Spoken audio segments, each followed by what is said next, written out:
Coba keluarkan selembar uang 50.000 dari dompet Anda sekarang dan tatap baik-baik. Sadarkah Anda, lembaran biru yang sama ini dulu adalah penyelamat hidup yang bisa menjamin makan siang Anda 2 hari berturut-turut, tangki bensin motor yang terisi penuh untuk seminggu, dan bahkan masih menyisakan kembalian di saku? Namun hari ini, memegang uang tersebut rasanya tak lebih dari sekadar memegang uang receh, seringkali hanya lewat begitu saja di kasir minimarket atau habis untuk satu porsi makan sederhana di pinggir jalan, lalu lenyap tak berbekas. Jika Anda merasa sudah bekerja sekuat tenaga, berhemat mati-matian, namun uang tetap saja menguap di akhir bulan, tarik napas dalam-dalam. Anda tidak boros dan Anda tidak bersalah, melainkan ada satu sistem yang secara diam-diam sedang merampok nilai uang Anda setiap harinya. Faktanya, Anda tidak sendirian merasakan hal ini. Berdasarkan kenyataan di lapangan, sekitar 73% pekerja di Indonesia merasa bahwa penghasilan bulanan mereka tidak lagi memadai untuk menopang kehidupan yang layak. Dan jika Anda termasuk di dalam persentase tersebut, mari kita luruskan satu hal.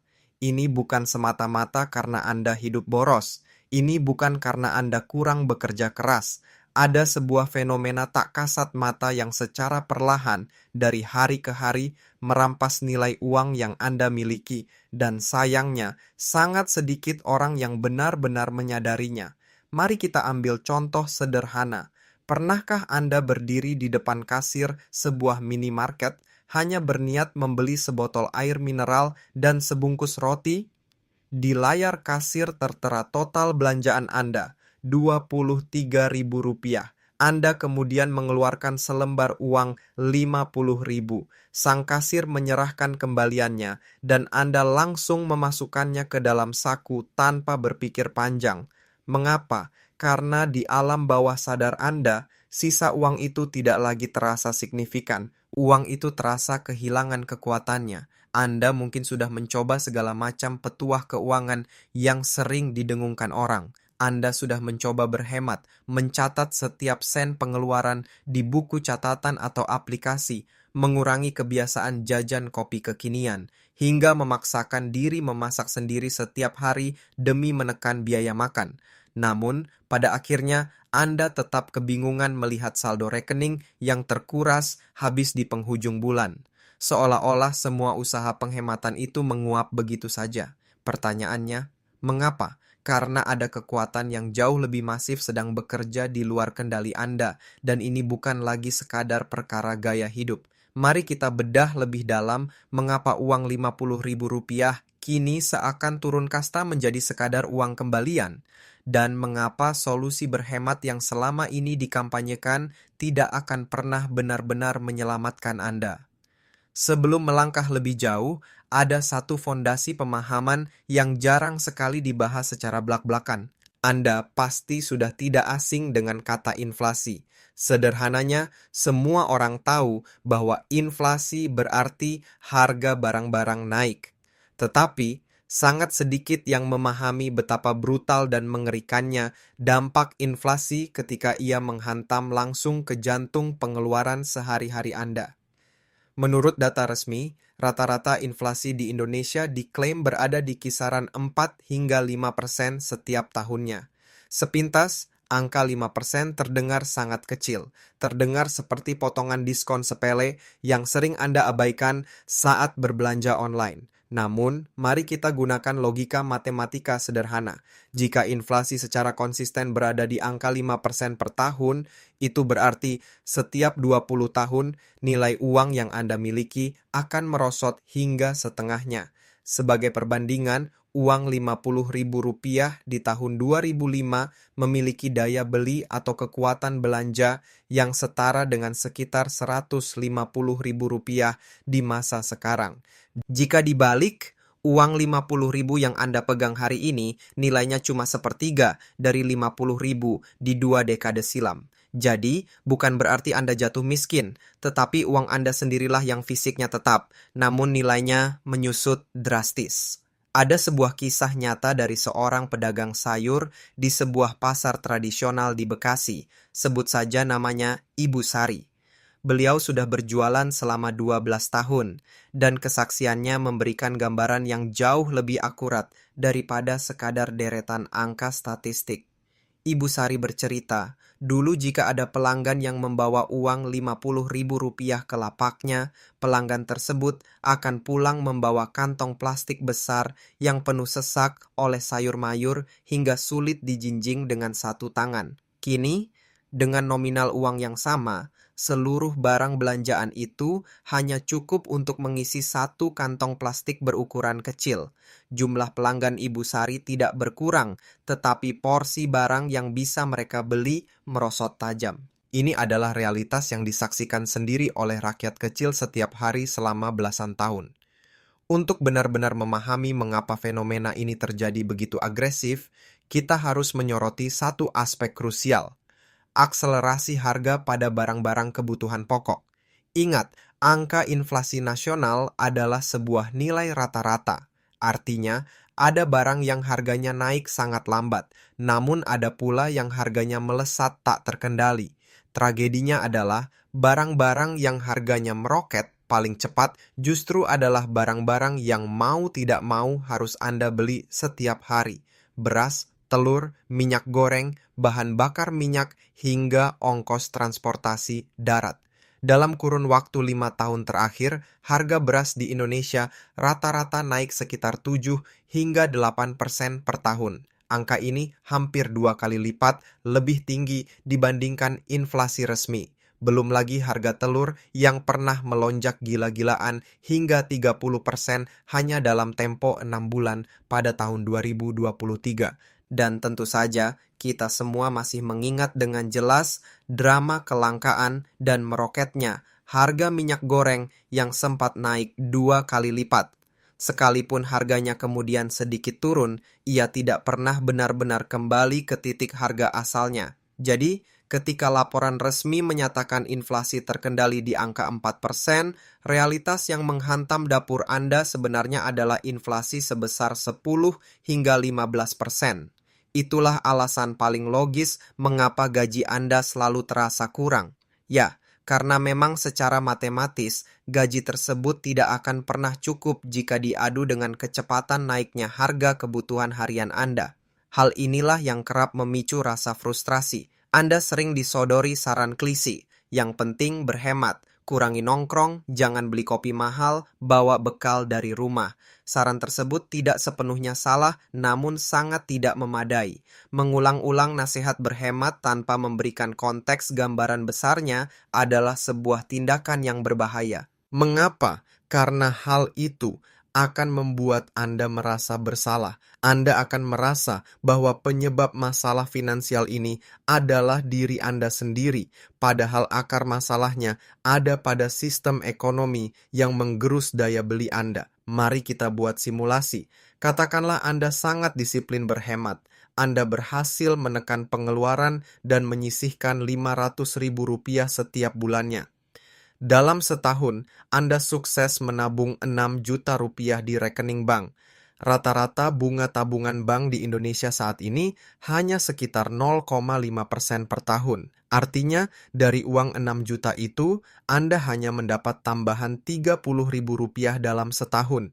Sementara itu, di tahun yang sama, inflasi diam-diam telah merampas nilai uang Anda. Jika kita menggunakan angka inflasi resmi 4% saja, inflasi sudah memakan nilai sekitar Rp240.000 dari uang 6 juta Anda. Apabila kita menggunakan angka inflasi bahan pokok yang Anda rasakan di dunia nyata, nilainya bisa tergerus 600 hingga 900 ribu rupiah. Anda menabung 6 juta, tetapi daya belinya hanya setara 5.100.000. Anda tidak sedang menjadi lebih kaya, Anda hanya sedang memperlambat kecepatan jatuh miskin. Menyuruh Anda sekadar berhemat di tengah situasi ini ibarat menyuruh Anda menguras air dari dalam perahu yang bocor menggunakan gayung kecil, tanpa ada seorang pun yang memberitahu bahwa lubang di lambung perahu itu harus ditambal terlebih dahulu. Kisah seorang pekerja swasta di Jakarta, sebut saja Rizal, bisa menjadi cerminan sempurna. Rizal memiliki gaji 4,8 juta rupiah. Setelah dikurangi biaya kos, makan, transportasi, dan internet, ia hanya memiliki sisa uang sekitar Rp600.000. Dengan tekad kuat, ia rutin menabung Rp300.000 setiap bulan. Selama 2 tahun konsisten, ia berhasil mengumpulkan dana darurat sebesar Rp7,2 juta. Namun petaka datang. Suatu hari AC di kamar kosnya rusak parah, memakan biaya perbaikan 1,8 juta. Di bulan berikutnya, sepeda motor yang menjadi urat nadinya bekerja harus turun mesin dan butuh servis besar senilai Rp2,4 juta. Dalam sekejap, hasil jerih payahnya menabung selama 2 tahun lenyap begitu saja dalam 2 bulan. Saldo tabungannya anjlok tersisa Rp3 juta. Apakah Rizal boros? Tidak. Apakah ia kurang disiplin? Tentu saja tidak. Masalah utama Rizal adalah margin keuangannya yang terlalu tipis. Tidak ada yang memperingatkannya bahwa berhemat tanpa upaya menaikkan penghasilan sama konyolnya dengan mengepel lantai rumah ketika atap di atas Anda sedang bocor deras. Kini Anda telah menyadari akar masalahnya. Uang Rp50.000 kehilangan maknanya bukan karena Anda gemar menghamburkan uang, melainkan karena nilai uang itu sendiri merosot lebih cepat dibandingkan persentase kenaikan gaji Anda. Berhemat saja sudah pasti tidak akan pernah menjadi solusi tunggal, karena laju inflasi bahan pokok selalu berlari jauh mendahului bunga tabungan yang Anda miliki. Lantas, apa langkah konkret yang harus diambil? Banyak orang yang tiba-tiba menyarankan Anda untuk segera terjun ke dunia investasi, bermain saham, membeli kripto, atau instrumen keuangan rumit lainnya. Mari kita bicara secara realistis. Jika penghasilan Anda berada di kisaran 4 hingga 6 juta rupiah dan sisa uang di akhir bulan hanya tersisa beberapa ratus ribu rupiah, maka investasi saham bukanlah prioritas utama Anda saat ini. Memaksa berinvestasi dengan modal sekecil itu justru akan menambah beban hidup. Kebutuhan paling mendesak Anda saat ini adalah memperlebar jurang antara penghasilan dan pengeluaran. Dan karena pengeluaran Anda kemungkinan besar sudah ditekan seminimal mungkin hingga tak ada lagi yang bisa dipangkas, maka satu-satunya jalan keluar yang rasional adalah menciptakan sumber pemasukan baru. Ini bukan sekadar kutipan motivasi murahan. Ini adalah murni perhitungan matematika dasar. Mari kita lihat kisah Dina, seorang perempuan berusia 27 tahun yang bekerja sebagai staf administrasi di Surabaya dengan gaji 3,6 juta rupiah. Dina menyadari bahwa gajinya tidak akan pernah mengejar inflasi. Ia pun memutuskan untuk memulai bisnis kecil-kecilan, menjual makanan beku dari rumahnya hanya dengan mengandalkan promosi melalui Instagram dan WhatsApp. Ia memulai dengan modal awal Rp800.000. Di bulan pertama, ia mengantongi keuntungan bersih Rp400.000. Memasuki bulan ketiga, keuntungannya naik menjadi 1,2 juta. Dan puncaknya pada bulan ke-6, penghasilan sampingan dari jualan tersebut sudah menyamai gaji utamanya di kantor. Apakah Dina adalah seorang jenius bisnis? Sama sekali bukan. Dina hanya memahami satu prinsip krusial. Persentase kenaikan gajinya dari perusahaan tidak akan pernah sanggup mengalahkan persentase kenaikan harga barang di pasar. Apa yang dilakukan Dina sebenarnya bukanlah sebuah keajaiban. Ia hanya berhenti meyakini dogma usang bahwa memiliki satu sumber penghasilan saja sudah cukup aman di tengah iklim ekonomi yang terus menggerus daya beli. Hal ini membawa kita pada sebuah konsep penting yang sangat jarang dibedah secara mendalam dalam berbagai diskusi finansial, yaitu konsep pertumbuhan gaji real atau real wage growth. Konsep ini pada dasarnya sangat sederhana. Berapa persentase murni kenaikan gaji Anda setelah dipotong oleh persentase inflasi? Di Indonesia, rata-rata perusahaan memberikan kenaikan gaji tahunan kepada karyawannya di kisaran 5 hingga 7%. Sementara itu, inflasi berada di angka 4 hingga 5%. Jika kita hitung, maka pertumbuhan gaji real Anda sebenarnya hanya berkisar antara 1 hingga 2% saja. Ingat, angka itu berlaku jika Anda beruntung mendapatkan kenaikan gaji. Faktanya, banyak pekerja yang gajinya stagnan bertahun-tahun. Jika pertumbuhan gaji real Anda hanya 1 atau 2%, maka Anda akan membutuhkan waktu sekitar 35 hingga 70 tahun agar daya beli Anda bisa meningkat 2 kali lipat. Pertanyaannya, dalam 70 tahun ke depan, apakah Anda masih bekerja? Kemungkinan besar Anda sudah pensiun atau bahkan mungkin sudah tiada. Coba bandingkan realitas tersebut dengan seseorang yang memiliki sumber penghasilan sampingan, sebuah bisnis kecil atau pekerjaan lepas yang bisa tumbuh 20 hingga 30% per tahun. Kembali ke cerita Dina. Dalam waktu kurang dari 2 tahun, total penghasilan bulanannya meroket dari 3,6 juta menjadi 8,4 juta rupiah. Pertumbuhan gaji realnya melampaui 100%. Di saat yang bersamaan, rekan-rekan kerjanya yang hanya pasrah mengandalkan gaji bulanan dari kantor masih terperangkap di angka yang nyaris tak berubah. Pelajaran yang bisa ditarik dari sini sangatlah jelas. Menggantungkan hidup hanya pada satu sumber gaji adalah sebuah keputusan yang sangat berisiko di era sekarang. Anda tidak akan pernah bisa memenangkan perlombaan melawan harga kebutuhan pokok jika Anda hanya berjalan kaki, sementara inflasi mengendarai mobil balap. Saya tahu apa argumen yang mungkin berkelebat di kepala Anda saat ini. Anda merasa tidak punya waktu luang, tidak punya modal, atau tidak memiliki keahlian khusus untuk memulai sesuatu yang baru. Semua alasan itu valid. Namun, ada satu kebenaran pahit yang harus Anda terima.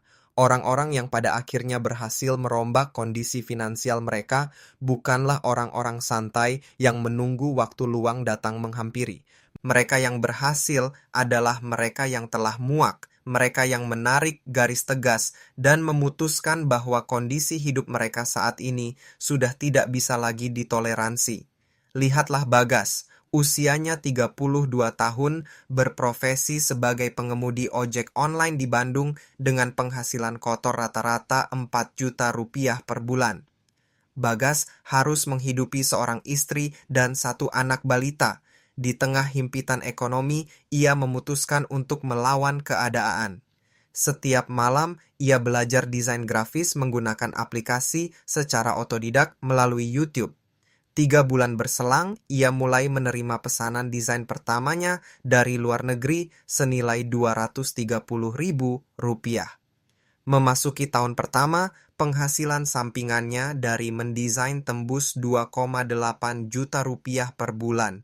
Bagas tidak berhenti menjadi pengemudi ojek, namun kini ia memiliki cadangan pelindung. Ketika motornya rusak atau anaknya sakit, ia tidak lagi panik dan tidak perlu terjerat utang. Apa yang berubah? Ia berhenti mempercayai ilusi bahwa satu sumber pendapatan sudah cukup di zaman ini. Kisah orang-orang yang sukses melipat gandakan penghasilannya di tengah masa sulit selalu bermuara pada satu langkah pertama, kesadaran. Kesadaran bahwa terus-menerus menekan rem pengeluaran tidak akan pernah cukup dan Anda harus mulai mencari jalan untuk menekan pedal gas penghasilan Anda. Selama pertumbuhan gaji real Anda berada di dekat titik nol, Anda akan terus-menerus dihantui perasaan bahwa uang Anda tak memiliki arti. Sekarang, Anda sudah menyadari kebenarannya, melihat angkanya, dan mendengar realitasnya. Coba bayangkan kehidupan Anda 6 bulan dari sekarang. Anda membuka dompet, mengambil selembar uang Rp50.000 dan Anda sama sekali tidak merasa panik. Bukan karena Anda tiba-tiba menjadi kaya raya, melainkan karena Anda tahu dengan pasti bahwa lembaran itu bukanlah satu-satunya uang yang Anda miliki untuk bertahan hidup. Bayangkan Anda memiliki aliran dana masuk kedua yang terus bertumbuh. Untuk pertama kalinya, Anda tidak lagi sekadar bertahan, tetapi Anda melangkah maju.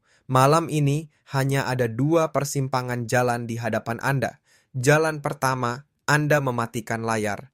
Esok pagi bangun seperti biasa, terkejut melihat harga barang yang diam-diam naik lagi, mengeluh dan mengulangi siklus melelahkan itu selamanya. Atau jalan kedua, Anda tidak menunggu besok.